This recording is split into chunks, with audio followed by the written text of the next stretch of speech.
2월 27일 새벽 1시 50분 아프가니스탄 수도 카불.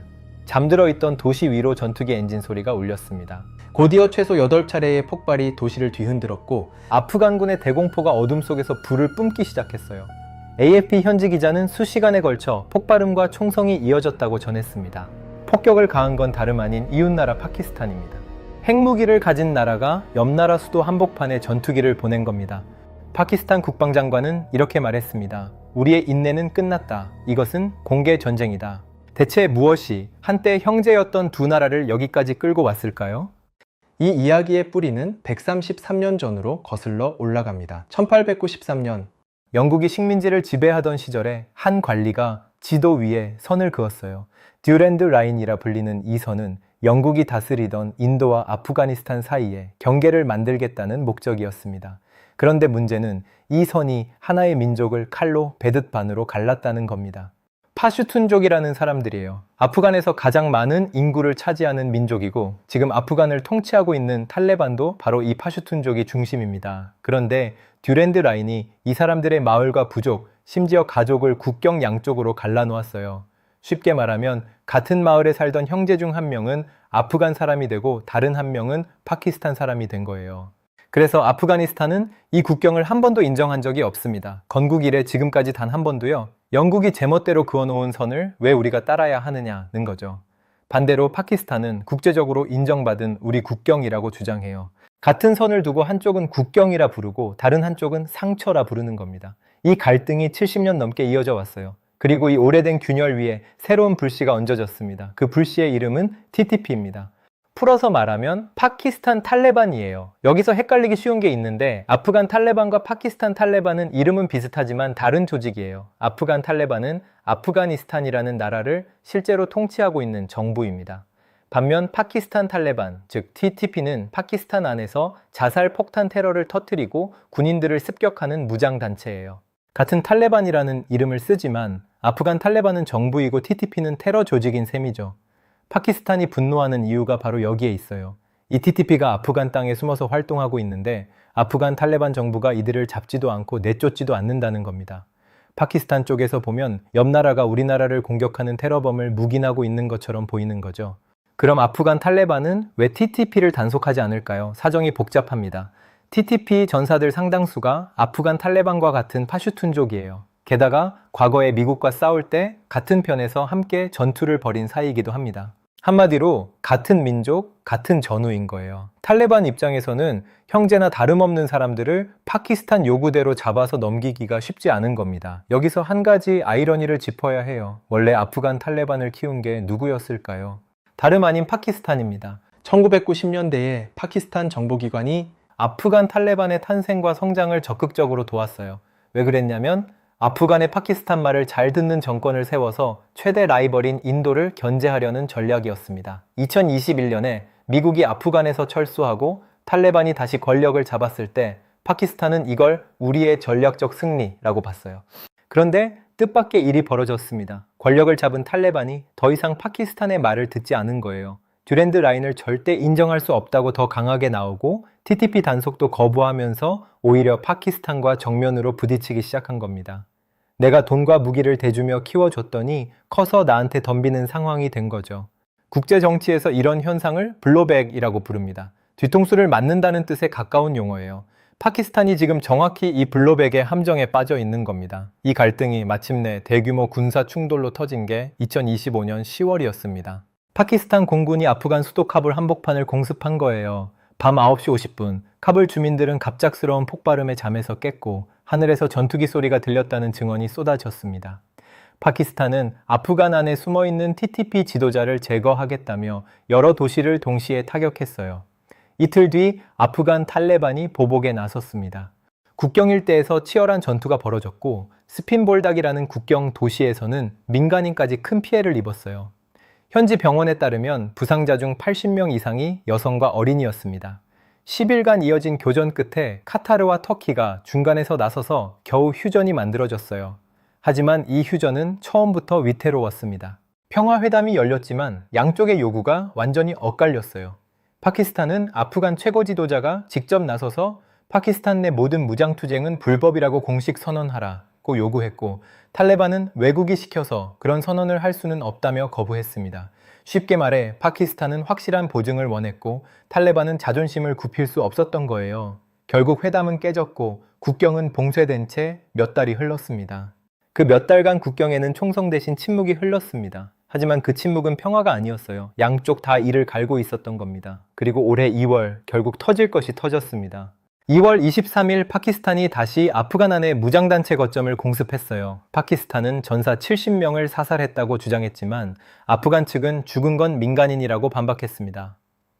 사흘 뒤인 26일 밤, 아프간 탈레반이 파키스탄 국경 초소 여러 곳을 동시에 공격했어요.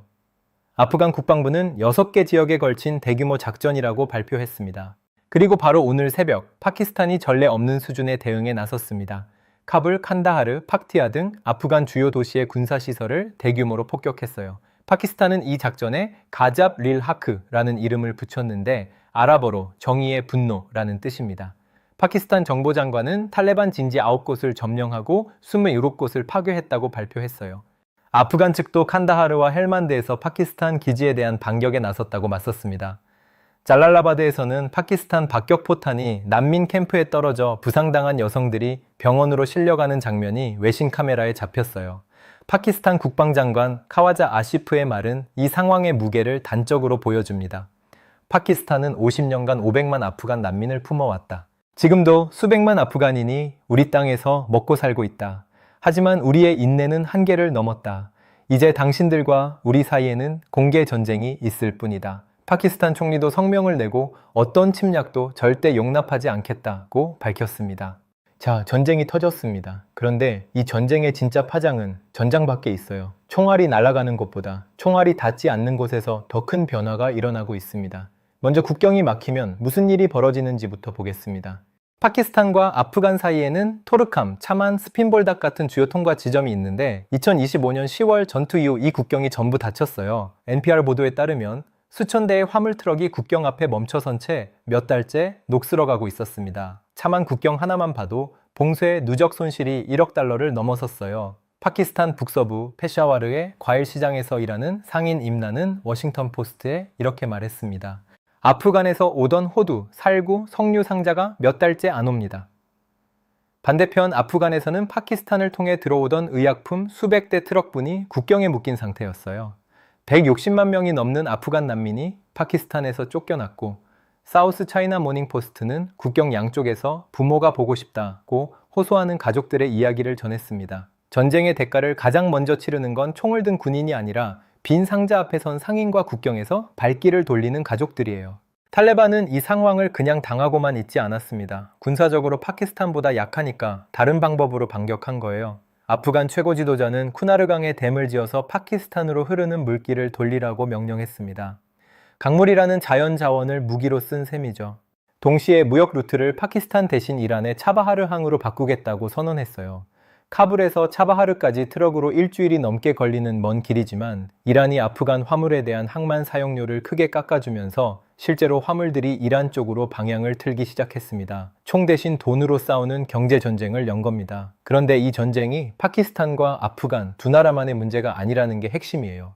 주변 강대국들이 전부 얽혀 있습니다. 가장 곤란한 나라는 중국입니다. 중국은 파키스탄에 가장 가까운 우방이에요. 중국이 파키스탄에 도로, 철도, 발전소를 대규모로 건설하는 사업이 있는데 중국 파키스탄 경제회랑, 줄여서 CPEC라고 부릅니다. 중국 서쪽 끝에서 파키스탄 남쪽 바닷가까지 연결하는 초대형 인프라 프로젝트예요. 문제는 이 건설 경로의 상당 부분이 아프간 국경 바로 옆, 그러니까 지금 전쟁이 벌어지고 있는 불안정한 지역을 지나간다는 겁니다. 이게 단순한 걱정이 아닌 게 2021년 이후 파키스탄에서 중국인을 노린 테러가 14건이나 터졌고 20명의 중국인이 목숨을 잃었어요. 2024년에는 카라치 공항 근처에서 중국 엔지니어를 태운 차량에 폭탄이 터져 2명이 사망하기도 했습니다. 전쟁이 길어지면 이런 위험이 더 커질 수밖에 없어요. 그런데 동시에 중국은 아프간 탈레반과도 관계를 맺어왔어요. 왜냐하면 아프간 땅 밑에 어마어마한 보물이 묻혀 있거든요. 리튬, 구리, 히토류 같은 광물인데 리튬은 전기차 배터리에 꼭 필요한 핵심 소재이고 히토류는 반도체와 스마트폰에 들어가는 재료예요. 이 광물의 가치가 최소 1조 달러로 추산됩니다. 중국은 이 자원에 이미 투자를 해온 상황이에요. 그러니까 중국은 파키스탄도 필요하고 아프간도 필요한데 두 나라가 전쟁을 벌이고 있는 겁니다. 양쪽 다 편들 수 없는 외교적 줄타기에 몰린 거죠. 인도도 이 판에 깊이 관여하고 있어요. 오늘 파키스탄 국방장관이 한 발언 중에 흥미로운 대목이 있었습니다. 탈레반은 인도의 대리 세력이 됐다는 표현이었어요. 왜 갑자기 인도 이야기가 나올까요? 인도는 파키스탄의 최대 라이벌이에요. 2025년 5월에는 두 나라 사이에 실제 무력 충돌까지 있었습니다. 그런데 최근 아프간 탈레반이 인도와 급속히 가까워지고 있어요. 아프간 외무장관이 인도를 방문해서 환대를 받았고 인도는 이란의 차바하르항을 통해 아프간과 무역을 확대하려 하고 있습니다. 파키스탄 입장에서 보면 자기 뒷마당인 아프간이 최대 적국 인도와 손잡는 건 전략적으로 포위당하는 느낌인 거예요. 인도는 파키스탄의 아프간 공습을 자기네 내부 문제를 남 탓으로 돌리는 짓이라고 비판했습니다. 이란도 움직이고 있어요. 탈레반이 무역 루트를 이란 쪽으로 돌리면서 이란은 파키스탄이 잃어버린 경제적 자리를 슬며시 차지해가고 있습니다.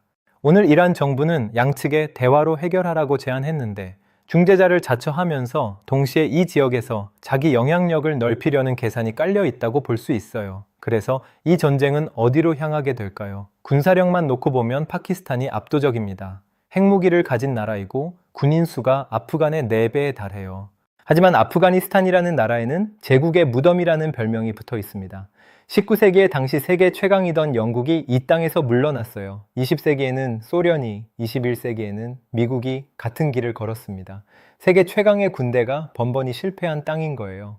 아프간의 험준한 산악 지형에서 탈레반의 게릴라 전술, 그러니까 정면 대결을 피하고 매복과 기습으로 싸우는 방식을 상대하는 건 아무리 강한 군대라도 쉽지 않습니다.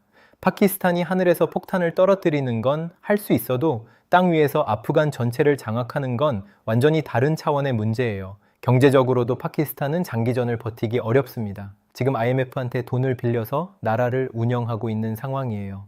최근 조사에 따르면 국민 빈곤율이 11년 만에 최고치를 찍었는데 이 상태에서 전쟁 비용까지 감당하면 경제가 더 흔들릴 수밖에 없습니다.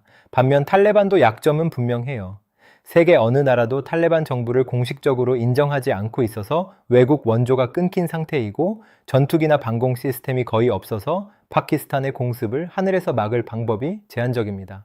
결국 전면적인 지상 전쟁까지 가기보다는 공습과 국경 교전이 오락가락 반복되는 형태가 될 가능성이 높다는 게 전문가들의 분석이에요. 하지만 진짜 위험은 따로 있습니다. 이 불안정이 인도와 파키스탄의 긴장, 중국의 대규모 투자 위기, 이란의 세력 확장과 한꺼번에 맞물리면서 남아시아와 중앙아시아 전체가 흔들리는 시나리오입니다. 유엔 사무총장은 오늘 양측에 국제법을 지키고 민간인을 보호하라고 촉구했고 전 미국 아프간 특사 잘마이 할릴자드는 보복의 악순환을 멈춰야 한다며 터키가 중재에 나서야 한다고 주문했습니다. 하지만 양쪽 모두 한 발짝도 물러설 기미를 보이지 않고 있어요. 카불 새벽 하늘을 가른 전투기 소리, 페샤와르 과일시장의 텅 빈 상자, 국경 앞에서 녹슬어가는 트럭 행렬, 짤랄라바드 병원으로 실려가는 부상자들. 133년 전 식민지 시대에 그어진 선 하나가 두 나라의 민족을 갈랐고 그 틈 사이로 자라난 무장단체가 양쪽 모두를 삼키고 있습니다. 자기가 키운 세력한테 자기가 공격당하는 파키스탄, 세계의 외면 속에서 전쟁까지 맞닥뜨린 아프간 탈레반. 이건 먼 나라의 분쟁이 아닙니다. 전기차 배터리의 핵심 재료가 잠든 땅 위에서 벌어지는 이 전쟁은 글로벌 공급망과 강대국 외교의 한 축이 흔들리고 있다는 신호예요. 이 전쟁이 어디서 멈출지 아직 아무도 모릅니다. 시청해주셔서 감사합니다.